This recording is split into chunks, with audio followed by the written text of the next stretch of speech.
Gentleman from New Jersey is recognized. Thank you, Chairman. I'm going to take the gentlelady from North Carolina's advice and get to what I believe is the truth here. And I'm getting a little historic on you. Anybody ever hear of Machiavelli? Remember that when you learned that in school?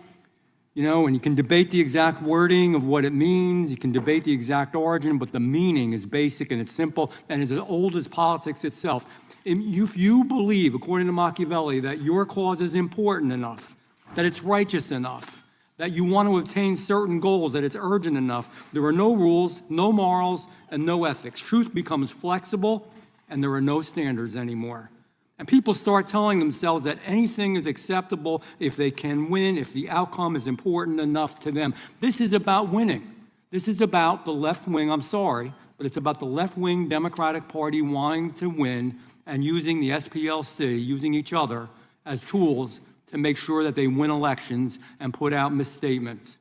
And we have to ask, when it become part of the philosophy? Well, in the last administration, we saw a lot of things, an FBI of lies, an FBI of untruths, an FBI of injustice, an FBI that Joe Biden was willing to rely on politically tainted information, some of which came from the SPLC. Bad information. We know now that it was wrong, that it wasn't true at multiple levels.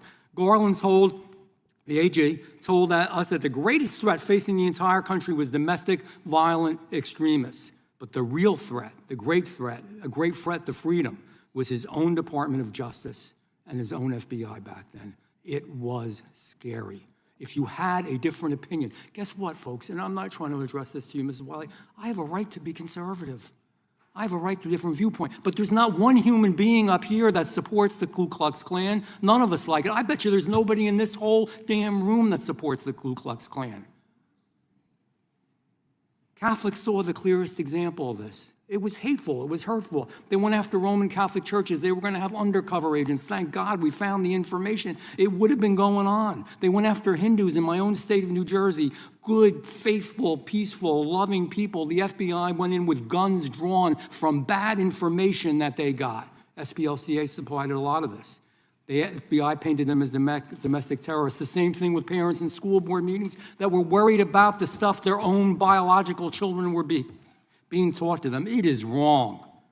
Catholics aren't extremists. Concerned parents aren't extremists. Hindus aren't extremists, but we've seen the pattern before over and over again. We saw it in the abuse of FISA. We saw it when, by the way, tax dollars, questionable sources, FBI, Igor Danchenko, remember that? Hundreds of thousands of dollars paid to him for bad information. We also got bad information from the Southern Poverty Law Center, all for politics to go after Republicans. That's the elephant in the room. That's what people don't want to talk about, but that's the real deal. If you were conservative, and no, Charlie Kirk was not a terrorist. If you just sat and listened to what he said, you might not agree with it. He was just a very faithful, conservative person. It's his right.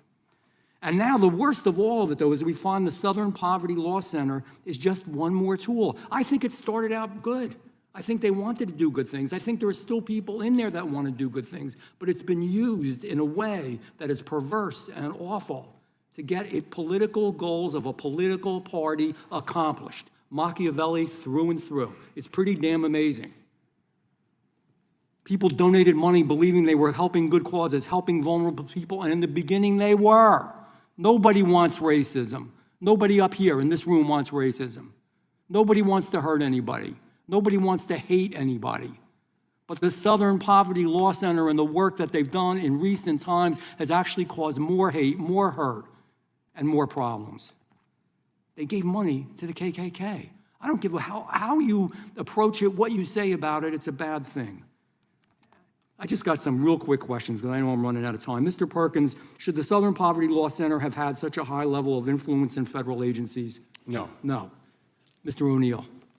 No. In fact, with the FBI memo, the SPLC has suggested that the Catechism of the Catholic Church is itself a hateful document. It's unbelievable. I'm a Roman Catholic. I resent that, Ms. Wiley.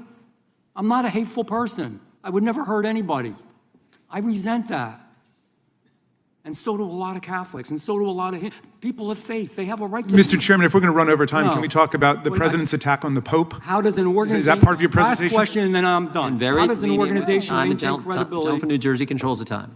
Gentleman as can an ask authority his on last question. I'm losing my time here, but how does an organization maintain credibility as an authority on extremism if there's serious concerns being raised about its own extremism, its own judgment, and its own activities? Real quick, Mr. O'Neill, Mr. Perkins. And Dr. Swain, how about you go?